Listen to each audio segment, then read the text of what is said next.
नमस्कार, मैं पीहू और आप देख रहे हैं लोकमत राजस्थान। राजस्थान सरकार ने आरटीई यानी राइट टू एजुकेशन एक्ट के तहत प्रदेश प्रक्रिया में बड़ा बदलाव किया गया है।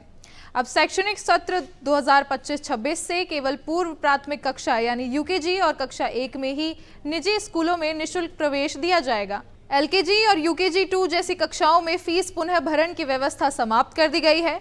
माध्यमिक शिक्षा निर्देशक सीताराम जाट ने राज्य के सभी जिला शिक्षा अधिकारियों को इस संबंध में निर्देश जारी किए हैं और यह बदलाव राज्य की शिक्षा नीति में एक अहम मोड़ माना जा रहा है। दरअसल राजस्थान में शिक्षा की दिशा में एक बड़ा प्रशासनिक निर्णय लिया गया है। शैक्षणिक सत्र 2025-26 से आरटीई के तहत अब केवल 2 कक्षाओं यूकेजी और कक्षा 1 में ही निजी स्कूलों में निःशुल्क प्रवेश संभव होगा।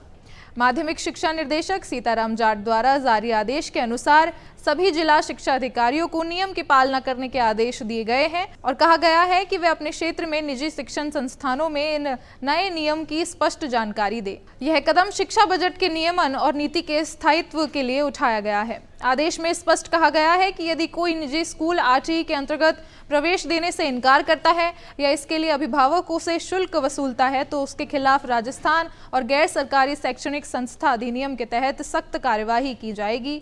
राज्य के कई निजी स्कूलों ने इस फैसले पर मिश्रित प्रतिक्रिया दी है। कुछ स्कूलों का कहना है कि यह नियम शिक्षा का प्रारंभिक विस्तार सीमित करेगा, जबकि कुछ ने इस नियमबद्धता की दिशा में एक सकारात्मक कदम भी बढ़ाया है। नए नियम के बाद माता पिता जो अपने बच्चों को आरंभिक कक्षाओं में आरटीई के तहत दाखिला दिलवाना चाहते थे, वे अब इस फैसले से असहमत नजर आ रहे हैं। हालांकि कानूनी तौर पर यह जरूरी फैसला था, जिसको लेकर शिक्षा विभाग का कहना है कि यह बदलाव शिक्षा की गुणवत्ता सुनिश्चित करने और आरटीई की वास्तविक जरूरतमंद वर्ग तक पहुंचने को केंद्रित करने के लिए किया गया है, ताकि वाकई में जरूरतमंद व्यक्ति शिक्षा से वंचित न रह जाए। राज्य सरकार की योजना है कि वह निजी स्कूलों के साथ संवाद कर आरटीई सीटों की स्पष्टता, पारदर्शिता और ई लॉटरी प्रक्रिया को और मजबूत बनाएगी, जिससे गड़बड़ियों पर रोक लगाई जा सके। आरटीई नियमों में किया गया यह बड़ा बदलाव शिक्षा के क्षेत्र में एक अहम कदम है। हालांकि इससे कुछ परिवारों को परेशानी हो सकती है, लेकिन राज्य सरकार का उद्देश्य आरटीई की पहुंच को बेहतर और प्रभावी बनाना है।